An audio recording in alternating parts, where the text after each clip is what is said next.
Pak Rofi nih, sengaja mungkin agak lama, tapi kita dengarkan dulu kronologinya. Jadi Anda bisa langsung nanti menilai apakah betul yang saya nyebutnya yang dituding lah ya oleh Pak Charlie ini. Baru nanti ke sejumlah pertanyaan lain ke Pak Rofi. Jadi terima kasih Bang Charlie, terus Ibu Kurnia. Sehat selalu, semuanya sehat. Ibu Yasmin. Terima kasih.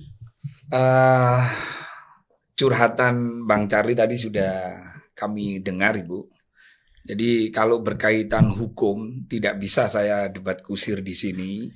Kebetulan kami tidak menangani persoalan itu. Tadi juga disebut Abe Muanas. Saya kenal sama Abe Muanas Alaidit. Terus kemudian waktu beliau ditahan di Polda Metro lalu kemudian dicabut. Saya mendengarkan itu baik dari berita maupun dari klarifikasi Abe Muanas ya.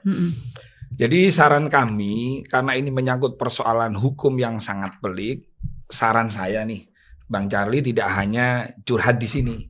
Apalagi tadi menyebut Pak Ali Hanafia juga kan begitu kan. Jadi kalau memang ada bukti-bukti yang sangat kuat atau dua alat bukti yang menurut jenengan yakin bahwa tanah ini adalah tanahnya Bang Charlie, ya maka saran saya lakukan langkah-langkah hukum kan begitu.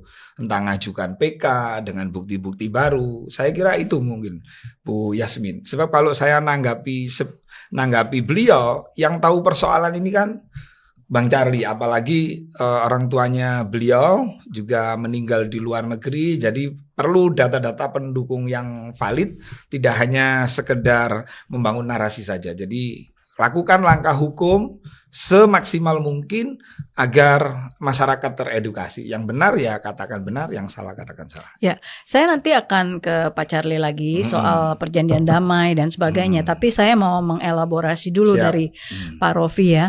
Tadi kan sebelum kita taping, kita ngobrol juga ya di depan kan. Jadi PIK 2 ini yang masuk PSN sudah terkonfirmasi ya bahwa 1.700 hektar saja. Dan itu satu kecamatan. Berbagai kecamatan. Kalau ada petanya itu jadi gini, PSN PIK Proyek Strategis Nasional tanahnya itu nggak jadi satu. Jadi 1.700 itu merencong-merencong. Kalau di peta itu ada A kecil-kecil, A, B, C, D. Nah sekitarnya ini adalah proyek PIK. Proyek PIK dan PSN itu adalah dua hal yang berbeda. Kalau proyek PIK 2 atau PIK seluruhnya dari 1 sampai 10? Proyek PIK 1 sampai PIK 2 aja. Nah, proyek PIK 1 PIK 2 itu adalah murni akadnya jual beli. Nah, kalau pemukiman harganya beda dengan yang tanah. Terus kemudian PIK itu membayar dengan nilai sesuai dengan NJOP. Nah, NJOP itu yang menentukan adalah pemerintah setempat. Nah, proses pembayarannya adalah memang PIK itu selama ini melibatkan kepala desa setempat, Bu Yasmin. Kenapa melibatkan kepala desa setempat? Karena misalnya nih ada warga nih jual di daerah Kohot, maka dia harus berkoordinasi dengan kepala desa Kohot. Nah, untuk memeriksa entah ini giring, entah ini akte jual beli, entah itu sertifikat, kan itu.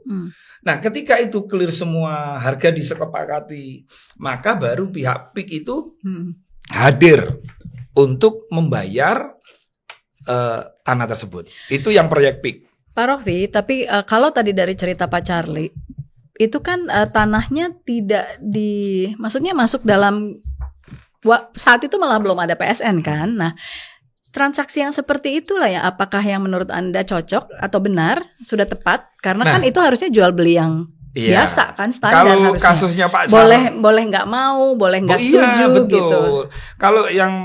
Kalau yang disampaikan oleh Pak Charlie itu, Pak Charlie berhadapan dengan yang menggugat Pak Charlie yang merasa punya tanah, tidak dengan Agung Sedayu, kan begitu. Seperti yang disampaikan beliau ya. Makanya ketika Pak Charlie ada pikiran bahwa oh ini Agung Sedayu, oh ini ya silakan ambil langkah hukum. Kalau di kita simpel aja kan gitu. Karena ketika kasus itu terjadi, saya belum masuk di dalam urusan PSN maupun PIK ini. Jadi kita summary dulu ya biar lebih fokus. Jadi bahwa PIK 2 tidak semuanya PSN. Jadi yang PSN yang semua yang lainnya di luar itu, yang di luar 1.700 sekian itu non PSN. Dan harusnya kalau yang PSN adalah pembebasan lahan, yang di luar PSN itu adalah transaksi jual beli yang wajar sesuai dengan NJOP atau kesepakatan. Saya ke Pak Charlie sebentar saja. Kemarin yang tadi ditawarkan itu sesuai NJOP atau tidak? Ya atau tidak? Ketika ditawarkan 5 miliar, 10 miliar, 15 miliar. Saya rasa kalau misal 5 miliar, saya rasa itu mungkin sesuai dengan NJOP. Kalau di atas itu berarti di atas NJOP. Iya, betul. Oke. Jadi berarti ada tawaran memang faktanya di atas NJOP ya. Artinya jual belinya. Cuma tetap bebas posisinya, tapi menurut Pak Rofi itu adalah dugaan saja bahwa bukan karena digugat atau kena permasalahan hukum itu bukan karena nggak mau jual tanah, menurut Pak Rofi begitu ya. Jadi begini Bu Yasmin, kalau Pak Charlie tadi itu cerita yang menggugat Pak Charlie ini kan bukan dari PHP. Kalau ada cerita misalnya Pak Haliana via yang menghubungi dan lain-lain, makanya kalau Pak Charlie merasa nih terdolimi, tanahnya terampas misalnya. Nah, negara kita kan negara hukum. Maka langkah yang tepat adalah lakukan upaya-upaya hukum itu tadi. Gitu. Kan nggak bisa karena Pak Charlie punya hak. Jadi kami menghormati haknya Pak Charlie. Karena Pak Charlie kan juga pernah bersepakat di Polda Metro Jaya. Ya Pak Charlie ya. Waktu itu ada perdamaian itu loh. Ya itu bulan Maret dicabut, bulan April. Ya, kemarin, kalau April 2024 itu di Polda Banten. Oh Polda Banten. Iya, artinya di Polda. Ya. Artinya telah terjadi kesepakatan. Nggak tahu sepakatnya seperti apa. Yang tahu itu Pak Charlie. Nanti bisa dijelasin ya. Nah, ketika Pak Charlie pada sore hari ini curhat di open minded, maka jangan hanya berhenti di curhat. Supaya ada kepastian hukum, kan gitu kan. Kami dukung kalau Pak Charlie memang dengan bukti-bukti yang ada misalnya, ya bagaimana bisa memiliki kembali hak tanah yang katanya Pak Charlie itu tanah kita. Itu aja. Nanti saya ke Pak Charlie lagi. Saya masih mau ke Pak Rofi ya soal PSN. Ini kan Menek ATR beberapa waktu lalu mengatakan akan meninjau ulang ya, pemerintah akan meninjau ulang. Nah, dikatakan bahwa 1.500 itu masih hutan lindung dan statusnya belum berubah dari hutan lindung ke hutan produksi dan kemudian ke area peruntukan lain atau APL. Jadi kalau dari data saya nih, hutan lindung itu ada terpencar di 5 desa. Ada di Tanjung Pasir, di Kohot, di Muara, desa, di Mauk dan Kronjo gitu ya. Nah, sebenarnya plannya Agung Sedayu terhadap pernyataan ini dan kondisi tersebut itu apa? Bagaimana? Jadi gini ya, ketika Menteri ATR Mas Nusron Wahid akan meninjau ulang, ya itu wajar lah dalam rangka untuk memastikan bahwa proyek PSN yang diputuskan oleh Presiden kan itu sampai ratas beberapa kali kan. Ya itu sah-sah saja, namanya pemerintah ketika ada masukan, lalu kemudian pemerintah mau mengevaluasi bukan berarti membatalkan. Saya yakin tidak akan dibatalkan. Kenapa? Karena memang PSN, tanah kehutanan ini yang luasnya sebenarnya 1.700 sampai 1.800 ini adalah tanah yang selama ini banyak yang tidur, banyak yang nggak terawat lah istilahnya itu. Dan juga ada dirawat oleh petani garap. Tetapi dengan petani garap itu pajak kepada negara ini sangat minim sekali. Nah, kalau kita berbicara Indonesia maju, maka memang bagaimana tanah yang seluas miliknya kehutanan 1.700 ini dikelola tapi negara ini tidak mengeluarkan uang sama sekali. Nah, dengan biaya swasta. Itu ceritanya. Berapa biayanya? 30 sampai 40 triliun dan itu proyeknya sampai 15 tahun baru selesai. Lalu dikatakan kan banyak yang tidak sesuai dengan RT RW rencananya. Itu bagaimana? Nah, orang RT, itu RW. Makanya gini kan, saya ini kan tabayun ya. Saya lihat master plan-nya. Termasuk begini, Pak. Termasuk di situ mangrove itu yang sekarang ya, itu 91 hektar. Di master plan-nya PIK nih itu akan dibikin 554 hektar. Dan tentu ini tidak hanya ngomong, pasti nanti ada progres. Ini loh, saya nggarap tanah dibuat apa sih sebenarnya? Di sana tidak dibuat untuk komersil, untuk hunian kayak PIK 2, tidak. Jadi sudah dikonfirmasi nih ya oleh Mas Rofi, Siap. Pak Rofi, bahwa di PSN nanti tidak akan ada perumahan. Betul, tidak ada sama sekali itu perumahan. Saya sudah konfirmasi itu dan A1 itu. Apa yang ada? Contoh, Jakarta ini kan sudah penuh, makanya beralih ke sana. Coba lihat statistika pariwisata antara Ancol dengan Pik, itu ketinggalan banget. Nah makanya lahan yang tidur ini bagaimana dikelola oleh swasta, terus kemudian bagaimana juga nanti endingnya menciptakan lapangan kerja, pengangguran. Nah dibuat apa itu PSN? Contoh Taman Safari, Motor Cross, Formula One, terus kemudian wisata-wisata kayak yang edukatif ya tentang lingkungan, terus mangrove juga diperbanyak. Seperti itu kan? Jadi dari 1.500 hutan lindung itu nanti akan dijadikan tempat-tempat itu? Iya, dijadikan disisain tempat wisata, 500 tempat edukatif dan ekosistemnya. Artinya gini, yang kehutanan, yang nuansa kehutanan itu akan dikemas dengan baik. Artinya dari 1.700, 1.500 diantaranya adalah hutan lindung. Lalu dari kawasan hutan lindung itu akan dijadikan yang tadi sirkuit, pokoknya tempat-tempat wisata. Taman safari, iya betul, tempat-tempat edukatif yang bisa menghasilkan pajak. Tapi kan statusnya PAD. Masih hutan lindung. Kira-kira berapa lama waktu untuk melakukan itu gitu? Proses itu berapa lama? Kan masih harus ada step dari hutan lindung menjadi hutan produksi, terus abis itu baru area peruntukan lain. Betul. Gitu. Nah, kan harus dilakukan step-stepnya. Iya, betul Bu Yasmin. Saya sepakat dan setuju. Yang pasti yang namanya PIK ya, perusahaan besar, tidak akan gegabah apalagi melanggar hukum. Semua akan mengikuti izin amdalnya, tata ruangnya, dan lain-lain. Apalagi ini yang punya kepentingan adalah negara. Yang memutuskan bahwa tanah ini menjadi proyek strategis nasional adalah negara. Oke. Sehingga kebetulan PSN ini lokasinya berdekatan dengan proyek PIK. Makanya dinamakan PSN PIK 2. Oke, jadi paling tidak yang saya bisa simpulkan dari statementnya Pak Rofi adalah bahwa di PSN ini nantinya tidak akan ada komplek perumahan. Betul. Dan dari 1.500 hutan lindung itu, 500-nya akan dijadikan wisata mangrove. 554. Kalau sekarang mangrove itu kan gini Mbak, namanya tambak itu kan mangrove-nya itu kan pinggirannya kan. Jadi di 5 desa tadi ya. Jadi enggak di 5 desa. 5 desa itu hutan lindung ya. Semuanya ada di 5 desa. Ada yang hutan lindung, ada yang mangrove, ada empang, ada tambak. Nah, bagaimana tanah yang tidak menghasilkan kepada negara ini bisa dikelola oleh swasta dengan modal pribadinya swasta. Gitu. Oke. Saya ke Mbak Kurnia dulu dengan statementnya Pak Rofi tadi seperti apa, dan juga Anda bagaimana melihat statement Menek ATR itu mengenai kelangsungan proyek PIK 2 nantinya. Apakah itu cuma sekedar lip service, artinya karena ganti pemimpin harus ada action lah gitu, tapi atau memang pada intinya atau benar-benar akan dievaluasi? Iya. Terima kasih. Bismillahirrahmanirrahim. Assalamualaikum warahmatullahi wabarakatuh. Waalaikumsalam warahmatullahi wabarakatuh. Kami tim advokasi para korban daripada perampasan tanah PIK 2 yang dilakukan oleh, kami menyebutnya sebagai oligarki rakus ya. Ini memang terus terang saya ingin mengatakan, mohon maaf terlebih dahulu, saya kan sudah mendengarkan dua pembicara nih. Jadi saya harus membersihkan pikiran saya dari cerita Mas Charlie dan Pak Rofi dulu ya. Bahwa pada hari ini saya hadir ini, saya juga ingin memberitahukan bahwa kami sudah melakukan suatu gugatan di Pengadilan Jakarta Pusat, yaitu gugatan PMH bernomor 754. Hari ini kita taping tanggal 16 Desember dan kemarin waktu kita taping sebelumnya Mas Ahmad Kozin sudah menyatakan bahwa akan menggugat ya pada tanggal 16 dan sudah ini sidang perdana. Oke, sidang perdana seperti biasa.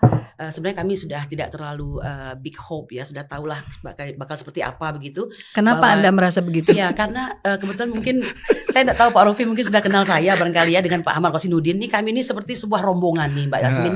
Jadi ada rombongan yang selalu berada pada pihak membela rakyat dan kami berhadapan dengan pemerintahan Joko Widodo. Mohon maaf nih. Sebagai contoh saya ambil ijazah palsu ya, kemudian pembelaan terhadap para ulama yang dikriminalisasi ya. Nah, kemudian pada hari ini adalah PMH tentang PIK ini. Sebelumnya juga sempat menggugat DPR dan Presiden Joko Widodo. Jadi ngubek aja di situ gitu. Saking banyaknya permasalahan gitu. Nah, jadi so that's why saya perlu menyampaikan dasar PMH kami itu pasal 1365 ya kan, bahwa setiap perbuatan melanggar hukum, bahwa kerugian kepada orang lain itu wajib yang ditimbulkan oleh orang yang berbuat salah tersebut untuk mengganti kerugian ya kan. Nah, kami menganggap ini Mbak Yasmin bahwa di PIK 2 tersebut, terlepas dari yang disampaikan oleh Pak Rofi, itu sudah terjadi penyelundupan hukum. Apa yang dimaksud dengan penyelundupan hukum tersebut? Bahwa yang ditetapkan itu kan 1755 hanya ada di satu kecamatan, yaitu Kosambi, Tangerang. Duri Kosambi ya. Tapi faktanya itu terjadi pembebasan lahan ya di 10 kecamatan, 9 di Tangerang, 1 di Serang, yaitu Tanara.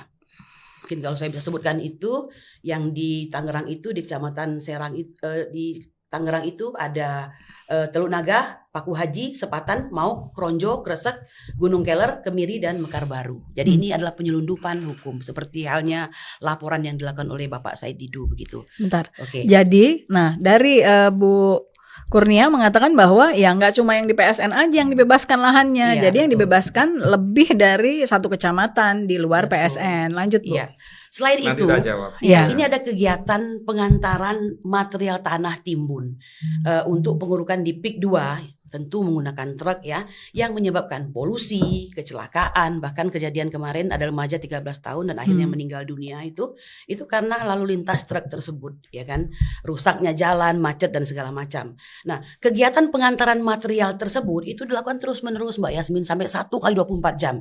Dan ini berarti sudah melanggar aturan Bupati ya Tangerang nomor 12 tahun 2022 yang merupakan perubahan kedua dari peraturan Bupati nomor 46 tahun 2018 tentang pembatasan waktu operasional mobil barang pada ruas jalan di wilayah Tangerang ya kan. Nah, jadi hanya sampai jam 22 sampai dengan jam 5. Ini dilakukan 1 kali 24 jam. Lewat daripada itu, kegiatan pemagaran area PIK 2 yang telah memberikan terputusnya akses rakyat yang sudah secara leluasa selama ini keluar masuk itu biasa, membuat mereka itu terisolasi. Jadi kalau melihat dari udara itu kan, yang PIK yang mana, yang rakyat yang mana itu akan terlihat dengan jelas dibatasi oleh sebuah tembok atau dinding begitu. Kita kurang lebih seperti melihat Gaza lah begitu ya. Saya kira begitu. Jadi ini Pak Rofik juga harus ini dong tambah literasi juga gitu kan. Jangan selalu menjadi ini karena kalau Anda tambah literasi nanti mungkin Pak Rofi bisa berubah nih, nggak jadi jubir sana pasti jadi jubir sini gitu. Nah, kemudian menutup sejumlah akses publik selain jalan ya kan, untuk melaut menjadi nggak bebas Pak. Nah, ini apa Bapak tahu nggak tuh informasi tentang hal tersebut? Nah, perampasan tanah rakyat Pak, ini fakta loh Pak, bukan main-main ini Pak. Mereka membeli dengan harga 10.000. Hari ini semangkok bakso 10.000 aja nggak dapet loh Pak. Di daerah saya 15.000 tuh ya kan. Itu bagaimana? Nah, jadi, nanti saya jawab. Ya. Jadi akhirnya ketika mereka digantikan dengan uang seperti itu untuk membeli rumah baru kembali sebagai ganti itu nggak bisa Mbak. Atau kalau diambil tanahnya, diuruk ini segala macam ya, sawah dan segala macam itu, mereka nggak dapat lagi sawah yang baru untuk menjadi sumber kehidupan mereka gitu. So Mbak Yasmin, apa sih yang ingin saya sampaikan dari semua ini ada banyak ya. Dan saya yakin yang disampaikan Bang Ahmad Khosinuddin sudah sangat lengkap. Saya itu ingin mengatakan begini loh. Kapan sih keberpihakan pemerintah ya kepada masyarakat kecil itu gitu. Sedangkan kita tahu bahwa masyarakat ini adalah orang yang membayar pajak. Barusan ini polemik proyek PIK ya, yang ada di Tangerang, Banten kalau tidak salah. Ini yang berbicara adalah kuasa hukum siapa tuh, Ibu Yasin dari Rakyat katanya. Ini saya mengutip dari diskursus net di dalam acara Open Minded, bahwasanya melewati jubirnya PIK PSN proyek itu Muhammad Rofi Mukhlis akan mengklarifikasi semuanya gitu loh. Nah begini caranya gitu loh, diskusikan, terevaluasi gitu loh. Jangan seperti yang tadi yang kayaknya mau makar lah, yang Indonesia numpang ke Banten numpang ke Indonesia. Aduh,